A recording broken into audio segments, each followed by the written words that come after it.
You read the whole thing. Someone posted something, a photo, a piece of news, a paragraph they clearly spent an hour on, and you read every word. You agreed with it. You even thought, that's really well put. And then you scrolled past. You didn't like it. The button was right there, and your thumb went nowhere near it. And here's the strange part. As far as that person will ever know, you were never there. You gave them your attention, your time, and your agreement, and they received a total of nothing. Some people do this constantly. They see everything and leave no trace anywhere, and everyone assumes they know why. They're cold, they're above it, they don't care. The real reason is almost the opposite, and once you understand it, you're going to see that button completely differently. Quick check first. See how many of these land. You have accounts on 2 or 3 platforms, and you've liked almost nothing on any of them. Somebody close to you posted the biggest news of their year, and even then you didn't tap it. You watch people's stories all the way through, and never tap the heart. You've caught yourself hovering, actually pausing over the button, and then scrolling on anyway. And here's the one that gives it away. If likes were completely anonymous, if the author saw the number but never your name, you'd tap far more of them. If that last one hit, this whole video is about you. And your silence is not what people think it is. By the way, you're not rare, you're the majority. On social media, the overwhelming bulk of people only ever read. A small slice reacts occasionally, and a tiny fraction creates almost everything you see. Silence isn't the exception on these platforms. It's the default setting, and nobody ever talks about it, because the people doing it aren't the ones posting. So here's the thing almost nobody notices about that button. You think a like is a reaction. It isn't. A like is a publication. Think about what actually happens when you tap it. Your name gets attached to someone else's content. That attachment is visible to them, to their followers, sometimes to yours. It's stored. It's searchable. In many cases, it's permanent. Someone can scroll your likes years later and read them as a list. That's not responding to a post. That's putting your name on a public record. And that changes the whole calculation. Because a reaction is free, a publication costs something. Every single one is a small statement. This is the kind of thing I endorse. This is who I am. This is what I want associated with my name. Most people never do that math consciously, but some people's brains run it automatically, every time, faster than they notice, and quietly conclude, not worth it. That's not apathy, that's editorial judgment. Those people aren't failing to react, they're declining to publish. And there's a reason that calculation gets so heavy for certain people.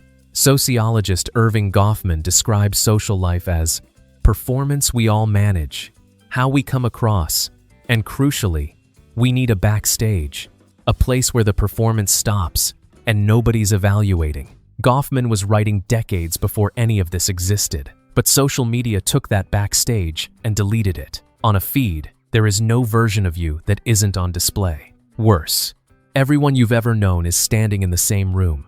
Your boss, your mother, your ex, someone from school you haven't spoken to in 15 years. In real life, you'd never address all of them at once. You'd say different things to each. On a platform, one tap of that heart goes to every one of them at the same time. Researchers have a name for this: context collapse. Every audience of your life merged into one, permanently. So for someone sensitive to that, silence isn't avoidance.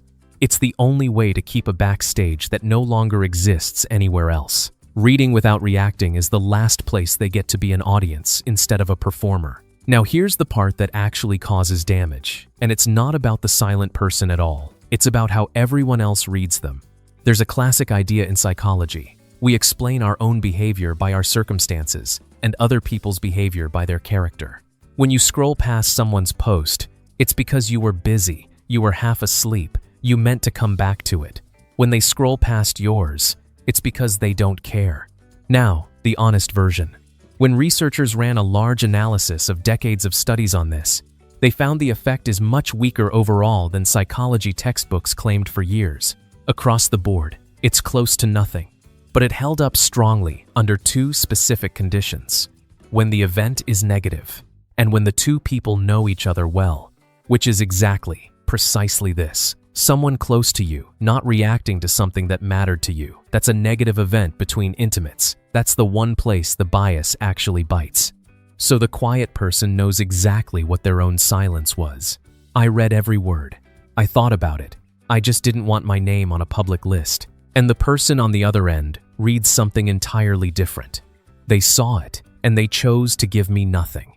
Same behavior, two incompatible stories, and neither person ever finds out the other one exists. One honest moment, though, because there are two very different kinds of silence, and they look identical from outside.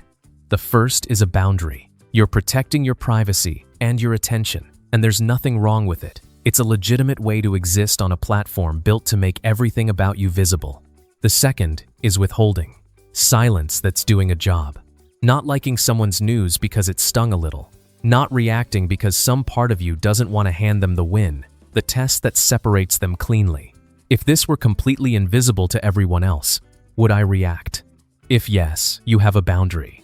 If the answer is still no, that's worth sitting with honestly, because that silence isn't about privacy anymore. It's about the other person. And one practical note for everyone in the first group. Your boundary is free for you, but it isn't free for them.